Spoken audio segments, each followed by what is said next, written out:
باللہ من الشیطان الرجیم بسم اللہ الرحمن الرحیم الحمدللہ رب العالمین وآلہ الطیبین الطاہرین المعصومین اما بعد۔ ناظرین اکرام، السلام علیکم ورحمۃ اللہ وبرکاتہ۔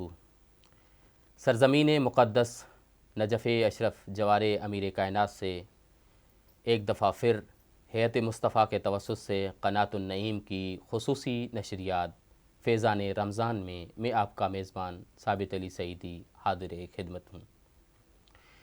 ناظرین اکرام، امید کرتے ہیں کہ آپ خیریت سے ہوں گے اور ماہ مبارک رمضان کے اس برکتوں سے مستفید ہوتے رہے ہوں گے۔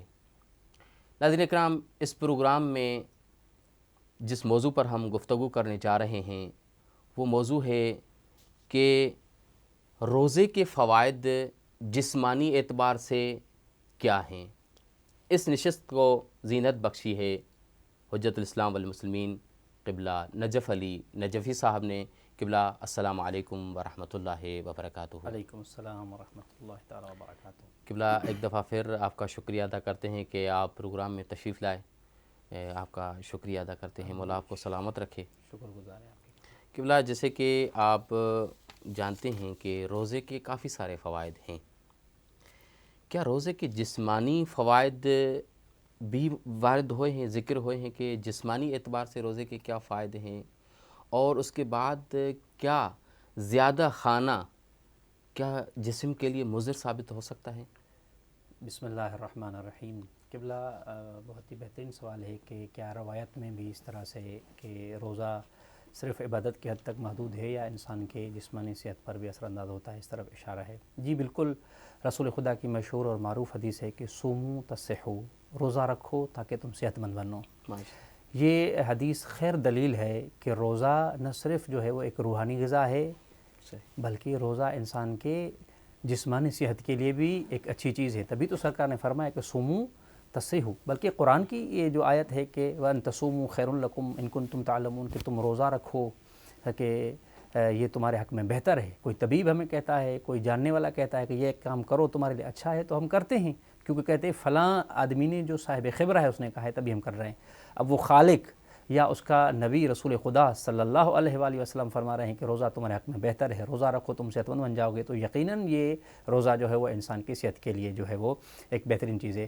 اور دوسرا آپ کا جو سوال تھا کہ آیا زیادہ کھانا صحت کے لیے مضر ہے، جی ہم سب سے پہلے روایت میں جاتے ہیں کہ آیا روایت میں زیادہ کھانے کے حوالے سے کوئی مذمت وارد ہوئی ہے؟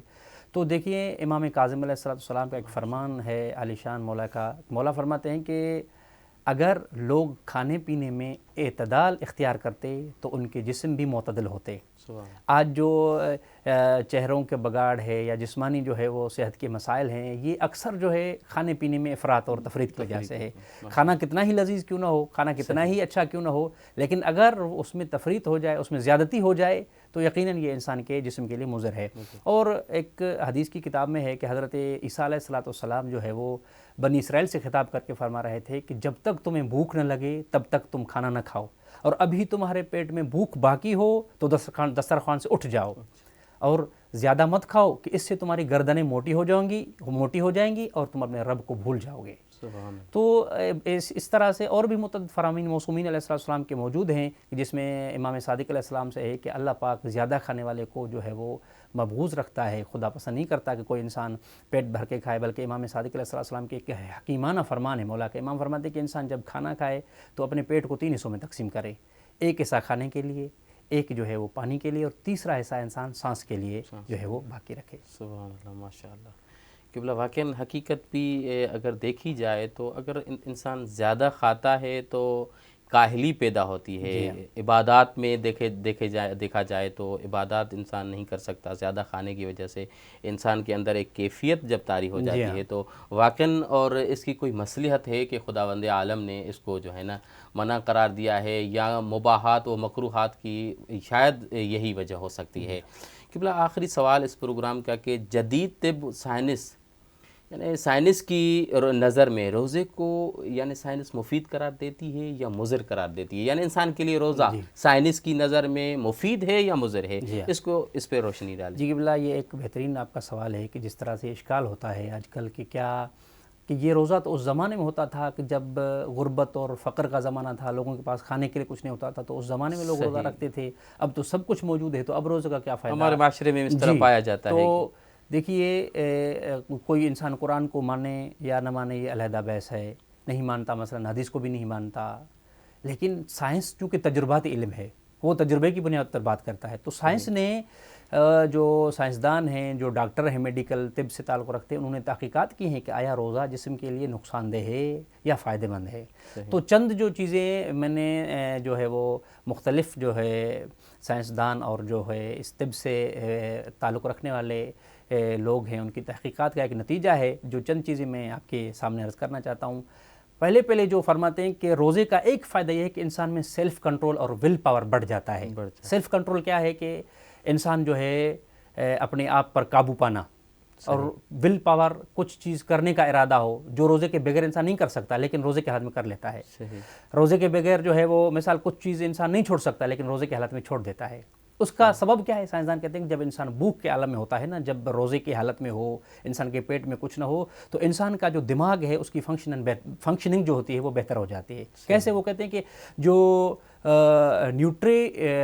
انسان کے دماغ میں جو ایسی رگیں ہیں ان میں کیا ہوتا ہے، اگر کوئی سیلز ان بیلنس وغیرہ ہوں تو ان میں بیلنسنگ ہو جاتی ہے، اور انسان کی جو قوت ہے کسی چیز کرنے کی وہ بڑھ جاتی ہے. اس طرح سے اگر انسان، آپ دیکھتے ہیں کہ انسان ہے جو سگریٹ کا عادی ہے، پان کا عادی ہے، نسوار کا عادی ہے، لیکن جب روزہ رکھتا ہے تو اس میں اتنی قوت بڑھ جاتی ہے کہ جو انسان پہلے 1 گھنٹے تک ان چیزوں کو نہیں چھوڑ سکتا تھا، سارا دن جو ہے وہ ان چیزوں سے جو ہے وہ کنارے کیے ہوئے. اور دوسرا فائدہ جو طب کہتی ہے کہ روزے کے بارے میں، وہ کہتے ہیں کہ کھانے پینے میں جو لطف روزہ کھولنے کے بعد ملتا ہے، چاہے کتنا ہی قیمتی کھانا پہلے ہو، روزہ نہ ہو تو وہ لطف نہیں آتا. سادہ سے سادہ غذا جو ہے روزہ کھولنے کے بعد کھائیں تو وہ مزہ جو ہے وہ صرف روزہ افطار کے وقت یا روزہ کھولنے کے بعد ہی ملتا ہے. وہ کیوں؟ وہ کہتے ہیں کہ جو انسان کی جو زبان ہے اس میں جو ٹیسٹ والے حصے ہیں، جو انسان کے ذائقہ چکھنے والے جو ہے وہ جگہ ہیں، پارٹس ہیں، ان کی جو ہے ان میں جو ہے کام کرنے کی صلاحیت بڑھ جاتی ہے جب انسان کچھ چیز کھاتا پیتا نہیں ہے. اور تیسری چیز جو ہے وہ کہتے ہیں کہ امیونٹی سسٹم انسان کا مضبوط ہو جاتا ہے روزے کی صورت میں. وہ کیوں؟ کیسے؟ وہ کہتے ہیں کہ جب انسان کی باڈی کو بھوک لگتی ہے اور انسان کو کچھ نہیں ملتا کھانے پینے کے لیے، تو باڈی کے اندر جو انرجی محفوظ ہے وہ بڑی سوچ سمجھ کر جسم استعمال کرتا ہے. وہ ایسے کرتا ہے انسان کہ وہ اس میں جو ایسے سیلز ہوتے ہیں، امیون سیلز ہوتے ہیں، باڈی اس کو ریسائیکل کرتی ہے.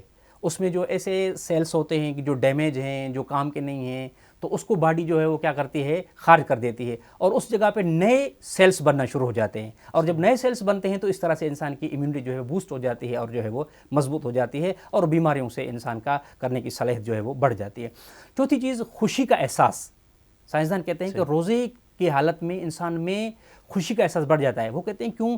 کہتے ہیں کہ اینڈروفن ایک ہارمون ہے، اس کی ریلیز روزے کی صورت میں بڑھ جاتی ہے، جس کو جو ہے وہ گڈ فیل ہارمون بھی کہا جاتا ہے، جس کو جو ہے وہ گڈ فیل ہارمون بھی کہتے ہیں. وہ کہتے ہیں کہ جب، اور اس کا انسان کے مزاج پر بہت زیادہ اثر ہوتا ہے. آپ نے دیکھا ہے انسان کتنا بھی بھوکھا ہو، کتنا بھی پیاسا ہو، لیکن روزے کی حالت میں خوشی کی کیفیت انسان میں جو ہے وہ طاری ہوتی ہے. دوسری کہتے ہیں کہ بلڈ شوگر میں کمی. اگر روزے دار انسان ہے، چونکہ بلڈ شوگر میں زیادتی کا مقصد کیا ہوتا ہے کہ گلوکوز کا جسم میں بڑھ جانا، اور جب انسان کو کوئی غذا نہیں ملتی باڈی کو، تو وہی گلوکوزز جو انسان کی باڈی کے اندر موجود ہیں، جسم جو ہے وہ انہی کو استعمال کرتا ہے اور انہی پر جو ہے وہ انحصار کرتا ہے، اور اس کی وجہ سے جو پینکریاز ہیں ان کو انسولیشن کی جو ہے وہ کم ریلیز کرنا پڑتا ہے. اس کے علاوہ موٹاپے میں کمی، یہ بہت اہم نقطہ ہے کہ روزہ انسان جو موٹا جسم ہے اس میں کمی کرتا ہے. وہ کیسے؟ کہتے ہیں کہ جب انسان کھانا کھاتا ہے یا پانی پیتا ہے تو کئی ایسے جو ہے وہ فالتو مادے، جن کو سائنس جو ہے ٹاکسنز کہتی ہے، کہ کھانے اور پینے کے ذریعے سے انسان کے جسم میں داخل ہو جاتے ہیں اور وہ چربی کی صورت میں انسان کے بدن میں جم جاتے ہیں. اب جب باڈی کو کوئی فوڈ نہیں ملتا، کھانا نہیں ملتا، تو باڈی کیا کرتی ہے؟ اس چربی کو ریلیز کرتی ہے، اسی چربی کو اپنی غذا بنانے کے لیے استعمال کرتی ہے. اب جب وہ اسی غذا کو استعمال کرتی ہے چربی کھانے کے لیے، تو وہ جو ٹاکسنز ہیں وہ بھی جو ہے وہ گل کر انسان کی باڈی سے نکلتے ہیں. اور آخری بات کر کے اپنی بات کو ختم کرتا ہوں کہ کینسر کے مریضوں کے لیے ایک بہت بڑی تحقیق ہے کہ روزہ جو ہے مفید ہے، اور اس کا سبب انہوں نے یہ لکھا ہے کہ جب انسان بھوک کے عالم ہے تو انسان کے جو جسم میں موجود خلیے ہیں ان میں عجیب قسم کی تبدیلی واقع ہوتی ہے. وہ خلیے جب باہر سے کوئی چیز نہ ملے تو انسان کے اندر جو جلے سڑے خراب خلیے ہوتے ہیں انہیں کو کھانا شروع کر دیتے ہیں، جو انسان میں بیماریوں کا سبب بنتے ہیں، جو خاص طور پر کینسر کا سبب بنتے ہیں۔ تو سائنسدان کہتے ہیں کہ جب یہ خلیے خود انسان کا جسم کھا جاتا ہے ان کو، تو کینسر کا مرض جو ہے وہ یا تو اس کے ہونے کے امکان کم ہو جاتے ہیں، یا اگر کسی کو یہ مرض لاحق ہے تو اس کے جو ہے وہ مرض کے بڑھنے کے امکانات بہت کم ہو جاتے ہیں۔ بہت شکریہ قبلہ، آپ تشریف لائے اور بہترین انداز میں آپ نے ایک روزے کے بارے میں بتایا کہ اس کے فوائد کیا ہیں، جسمانی اعتبار سے کیا فوائد ہیں، اور زیادہ کھانا جو عام طور پر انسان کھاتا ہے اور روزے نہیں رکھتے اس کے کیا نقصانات ہیں، جس پہ بہترین آپ نے نظر ڈالی اور ہم آپ کا شکریہ ادا کرتے ہیں۔ جی ناظرین اکرام، آج کا پروگرام جو کہ فیضان رمضان اپنے اختتام پر پہنچ رہا ہے، اور دعا اور سلامتی کے ساتھ ہم اجازت چاہتے ہیں، انشاءاللہ اگلے پروگرام میں حاضر ہوں گے۔ والسلام علیکم ورحمۃ اللہ وبرکاتہ۔